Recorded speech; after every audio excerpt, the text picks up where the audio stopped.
Paris Olympic திருவிழாவின் 13வது நாளான இன்று இந்திய வரலாற்றில் மிக முக்கியமான நாளாக அமைய இருக்கிறது.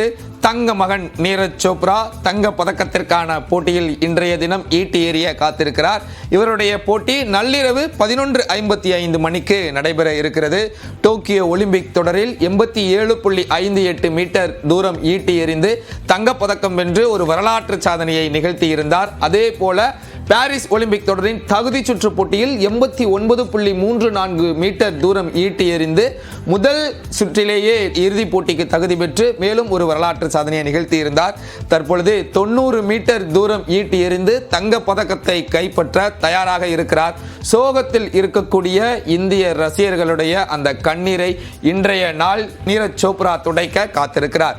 இதனைத் தொடர்ந்து ஹாக்கி போட்டியிலும் மிக முக்கியமான போட்டி அரங்கேற இருக்கிறது. வெண்கல பதக்கத்திற்கான போட்டியில் இந்திய அணி ஸ்பெயின் அணியை எதிர்த்து பல பரீட்சை நடத்த இருக்கிறது. இந்த போட்டி இந்திய நேரப்படி மாலை 5:30 மணிக்கு நடைபெறுகிறது. கடந்த டோக்கியோ ஒலிம்பிக் தொடரிலும் இந்திய அணி 41 ஆண்டுகளுக்கு பிறகு வெண்கல பதக்கத்தை கைப்பற்றி ஒரு சாதனை நிகழ்த்தி இருந்தது.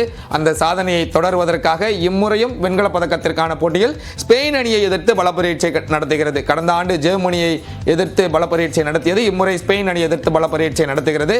இதனைத் தொடர்ந்து இன்றைய ஒலிம்பிக் கொண்டாட்டத்தில் முள்ளால் எடுப்பது போல் இந்திய மல்யுத்த வீரர் இன்றைய தினம் களமிறங்குகிறார். ஆடவர் 57 கிலோ ஃப்ரீ ஸ்டைல் பிரிவில் காலிறுதிக்கு முந்தைய சுற்றில் அமான் இன்றைய தினம் களமிறங்க இருக்கிறார். இவருடைய போட்டி பகல் 3 மணிக்கு நடைபெறுகிறது.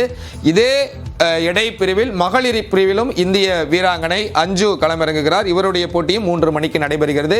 இந்த இரண்டு பேருமே வெற்றி பெற்றால் அன்றைய தினமே காலிறுதி போட்டி நடைபெறுகிறது.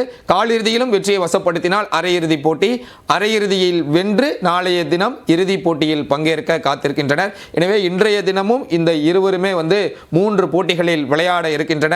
எப்படி வினேஷ் போகத் 3 போட்டியிலும் வெற்றியை வசப்படுத்தி இறுதி போட்டிக்கு முன்னேறினாரோ அதே போல ஆடவர் மற்றும் மகளிர் 57 கிலோ எடை பிரிவில் அமான் மற்றும் அஞ்சு வெற்றியை வசப்படுத்தி இறுதி போட்டிக்கு முன்னேறி வினேஷ் போகத் விட்ட அந்த தங்கத்தை கைப்பற்றுவார்களா என்பதை நாம் பொறுத்திருந்து பார்க்கலாம்.